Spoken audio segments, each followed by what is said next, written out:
Graça e paz, irmãos. Queremos, em poucas palavras, falar sobre a relação entre a filosofia e a teologia.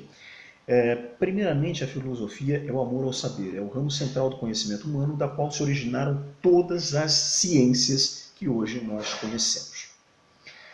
A principal proposta da filosofia é questionar a nós mesmos, questionar o universo em que nós vivemos, né, e o nosso relacionamento com esse universo, buscando respostas, buscando o pleno conhecimento e buscando a verdade acerca de tais coisas.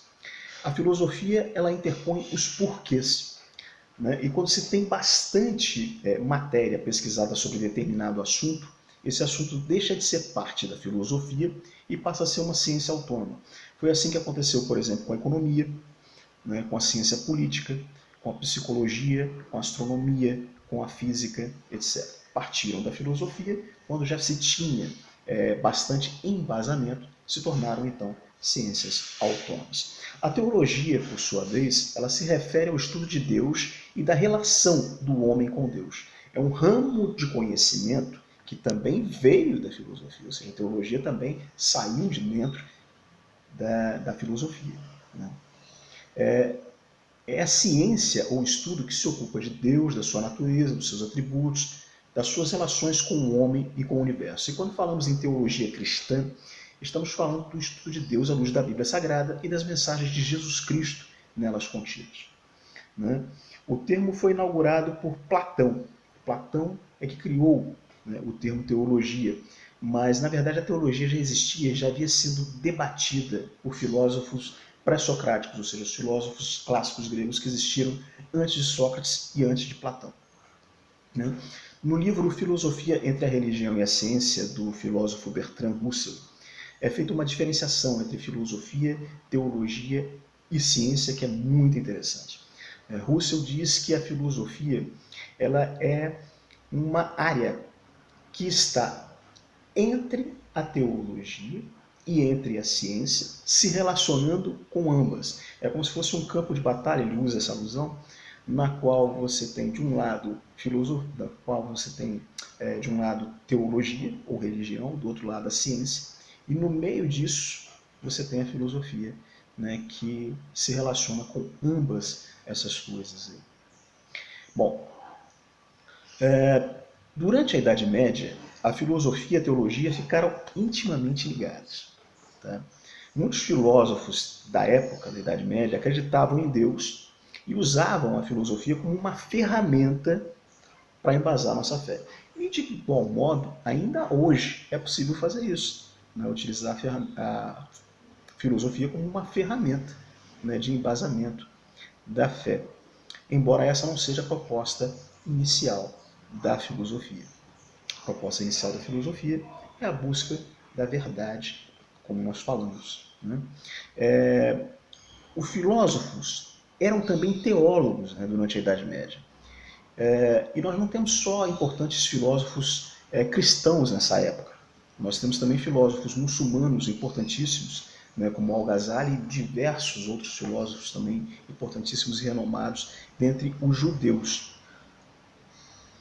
Ok. Entre os filósofos cristãos, nós podemos destacar dois aí, que são Agostinho de Hipona, né, considerado santo e doutor da Igreja Católica, e, por incrível que pareça, ele também é reverenciado pelas igrejas protestantes, pelas igrejas evangélicas, como um herói da fé e um doutor da igreja. Né? Tamanha a importância de Agostinho. Temos também Tomás de Aquino, né? Que também é considerado santo pela Igreja Católica. Né? Entre outros tantos filósofos cristãos, né, que se dedicaram também à teologia nesse período. Agostinho era neoplatonista, ou seja, ele era entusiasta das ideias de Platão. Né? Então ele trouxe para dentro do cristianismo muitos conceitos da filosofia clássica grega, principalmente Platão, Sócrates, Aristóteles. Né? O platonismo e a filosofia clássica grega estão, portanto, dentro do cristianismo, estão impregnados no cristianismo.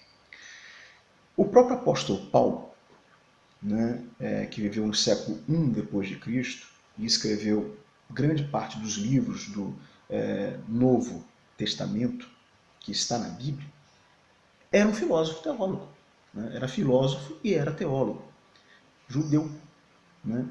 E teve uma importância formidável na formação teórica do cristianismo e na formação do cristianismo enquanto uma identidade cultural. No entanto, né, apesar disso tudo, os evangélicos em geral têm certa resistência ainda em relação à filosofia, o que não ocorre em hipótese nenhuma com os católicos. Né? Isso se deve ao fato de que Martinho Lutero, que foi um dos pais, né, entre aspas, do movimento protestante, que também era filósofo, teólogo, doutor, professor universitário, criticou severamente a filosofia da Igreja Católica na época da Reforma Protestante, que era a escolástica e que era a filosofia de Tomás de Aquino. Né? Talvez por isso Tomás de Aquino não seja tão conceituado entre os evangélicos como é Agostinho de Hipona. Resta saber também que Martinho Lutero era um monge agostiniano e, portanto, ele era um entusiasta também das ideias de Agostinho. E no que foi possível trazer para a religião evangélica, para o protestantismo, as ideias de Agostinho, Lutero fez. Né? E, de fato, nós percebemos essas influências dentro da teologia protestante e dentro da filosofia, né, reinante nas igrejas protestantes clássicas, nas primeiras igrejas protestantes que deram origem a diversas outras que hoje nós vemos por aí.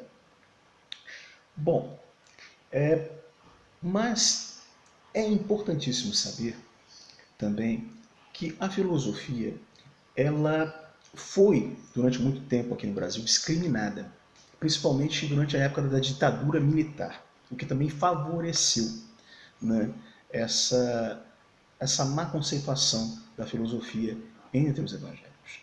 Em 1964, quando houve o golpe militar, foi retirado do currículo básico a filosofia e a sociologia. E até mesmo dos cursos universitários, o que se estudava de filosofia e o que se estudava de sociologia foi muito retirado, foi um conteúdo muito suprimido. Então, as pessoas passaram a não ter formação filosófica. E isso se repercutiu a partir de 1964, mas teve reflexos até o final, né, do século passado, dentro do Brasil. E isso foi um atraso muito grande para a filosofia brasileira e gerou uma série de preconceitos, porque os militares eles tentaram incutir, né, na cabeça da sociedade que sociologia e filosofia era coisa inútil, coisa de gente desocupada, né, coisa de ateu, coisa de comunista, enfim. É importante que se diga que a filosofia ela não é dogmática, ela não é doutrinária.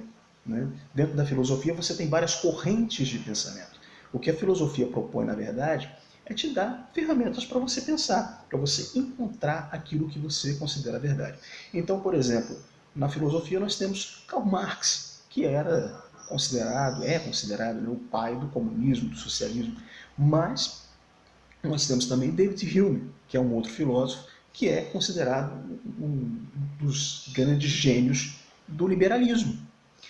Ou seja, a filosofia ela não se presta a doutrinar, ela não fala, olha, esse aqui é o caminho correto, é isso aqui que vocês têm que seguir.